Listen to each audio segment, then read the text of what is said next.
O Teatro Amazonas é um convite à contemplação. É só entrar e perceber que você mergulhou numa espécie de pintura, tantos são os detalhes. Mas existe uma outra face do teatro que poucos conhecem ou tiveram coragem para conhecer. Um lugar que sabe alimentar bem a imaginação de quem invade a sua escuridão.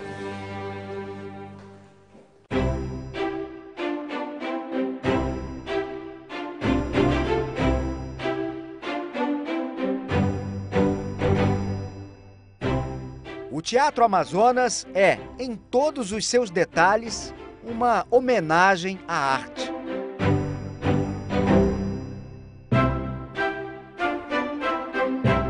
Estar no salão de espetáculos do teatro é ter uma difícil decisão a tomar.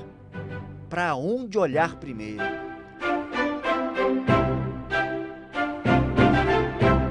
Três andares, 700 lugares. É como estar dentro de uma pintura iluminada.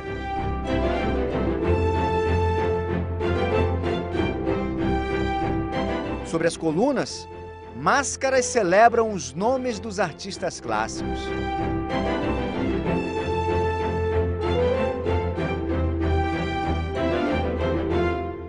No teto estão 4 telas pintadas em Paris. Daí fica mais fácil perceber que a visão é de como se estivéssemos embaixo da base da Torre Eiffel. E lá estão a dança, a música e a tragédia, os fundamentos da ópera.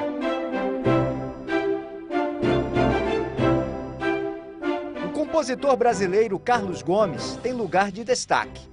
Ele morreu meses antes da inauguração do teatro. A decoração interna do Teatro Amazonas é quase toda de Crispim do Amaral, desenhista e pintor pernambucano.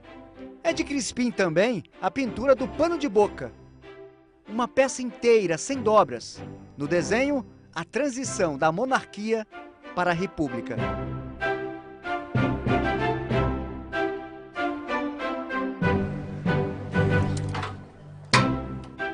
E entre tantos detalhes, alguns nem são tão pequenos assim.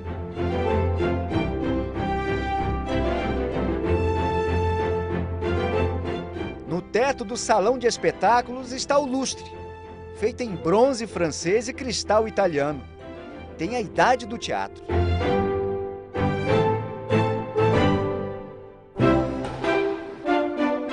Um objeto assim tão raro precisa de muitos cuidados. A limpeza, por exemplo, exige mais gente do que se imagina. Tem gente em cima. Positivo.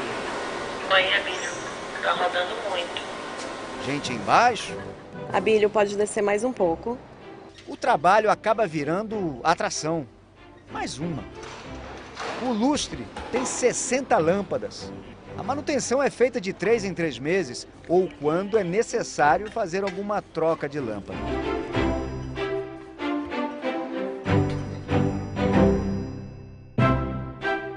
O Teatro Amazonas é definitivamente um local a ser visto. E ser visto nele era ainda melhor. Antigamente, só as famílias mais ricas do Amazonas podiam desfrutar de tudo aquilo que oferecia o teatro. Durante os intervalos das apresentações, essas famílias vinham para esse varandão aqui para se refrescarem, mas principalmente para se mostrarem para todo mundo que não pôde entrar no teatro. Era uma questão de afirmação social. Assim, elas eram indicadas como pessoas da alta sociedade. Quem não estava ligando muito para isso, aproveitava esse tempo para conhecer um dos espaços mais luxuosos do Teatro Amazonas.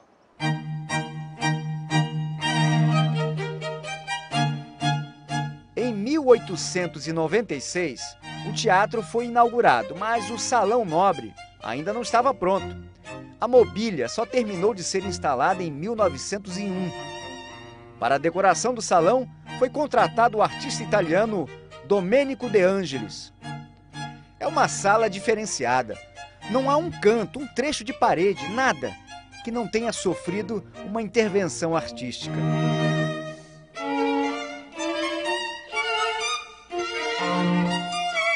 O piso foi montado com 12.000 peças de madeira nobre. Elas estão somente encaixadas.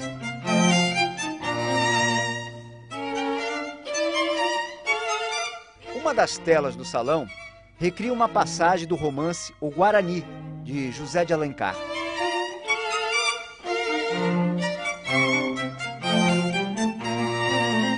No teto do Salão Nobre, uma das preciosidades do Teatro Amazonas. A pintura, assinada por De Ângelis e chamada de A Glorificação das Belas Artes na Amazônia, de 1899.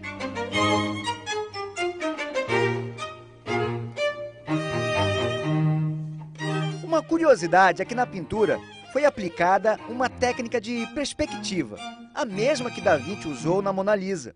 Você anda de um lado a outro e a impressão que se tem é de que a deusa segue você com o olhar.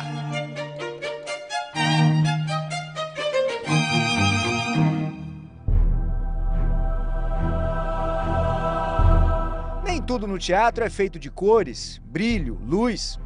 As sombras desse antigo lugar também guardam suas histórias.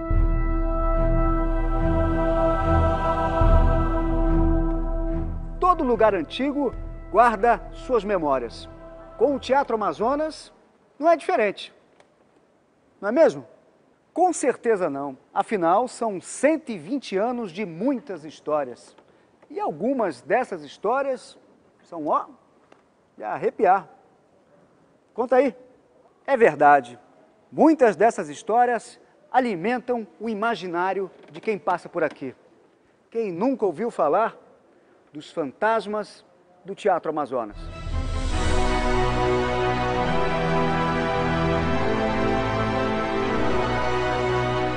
Se é para contar causos de fantasmas, tem que chamar alguém das antigas, e ninguém melhor que seu Nonato. Ele lembra da história da turista que veio de São Paulo. Não, tem uma senhora aqui que quer te conhecer e diz que só vai embora quando vai lá no palco do teatro. Eu peguei e trouxe ela aqui no palco. Cheguei aqui, ela se ajoelhou, beijou o palco. Aí disse, meu filho, muito obrigado por essa felicidade que você me deu de vir no palco do Teatro Amazonas. Aí quando ela foi andando, ela olhou para trás e ficou assim, andando lá para frente. E o que foi, e ela parada. Congelou, parou. Parou. Aí depois ela balançou assim a cabeça, eu chorando. Aí não me disse o que ela viu. Para mim ela viu alguma coisa, né? Agora uma daquelas que foi ele mesmo que viu. Eu venho subindo da escada, quando cheguei naquele escada ali, olhei aquela garotinha correndo, toda de branco, bonitinha. Aí eu não vi passar na porta lá, eu fui ver. Quando eu vi ela voltou na carreira, eu corri atrás. Do corredor de mármore para lá, eu não vi mais. Botei gente na porta, acordei o teatro todo, não encontrei. Agora, quando eu me operei da vista, né, eu sonhei com ela rindo e passando a mão na minha cabeça. Agora eu não sei se eu só fiz isso. Agora não sei se é visão. Visão ou não, essa, assim como muitas outras histórias, foram alimentando o imaginário sobre os fantasmas do Teatro Amazonas. E para quem gosta de contar histórias, isso foi um prato cheio. O Antônio é uma dessas pessoas. É ele o autor do livro Dos Fantasmas ao Tacacá, uma visão sobre o largo, que reúne curiosidades e relatos de personagens que tem como ponto comum o Largo São Sebastião, em frente ao Teatro Amazonas. Só que as páginas ficaram pequenas demais para o Antônio.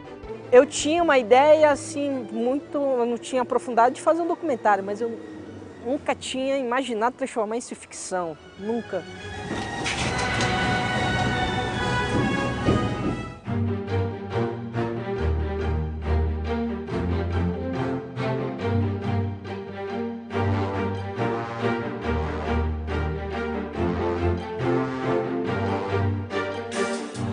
Realismo fantástico.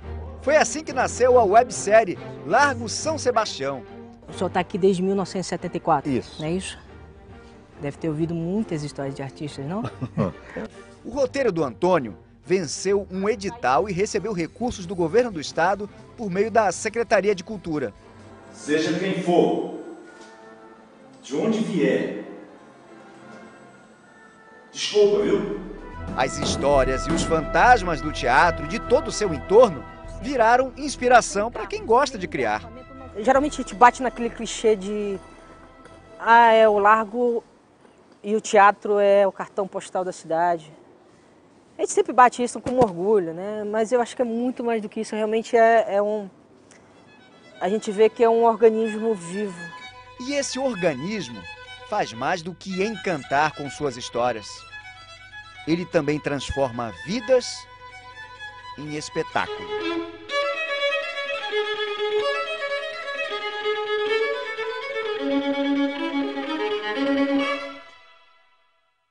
A vocação do Teatro Amazonas é a de grandes espetáculos. Artistas conhecidos pelo público mundial já passaram por esse palco. Mas o teatro transforma mesmo é a vida de gente comum, que não se cansa de perseguir um sonho.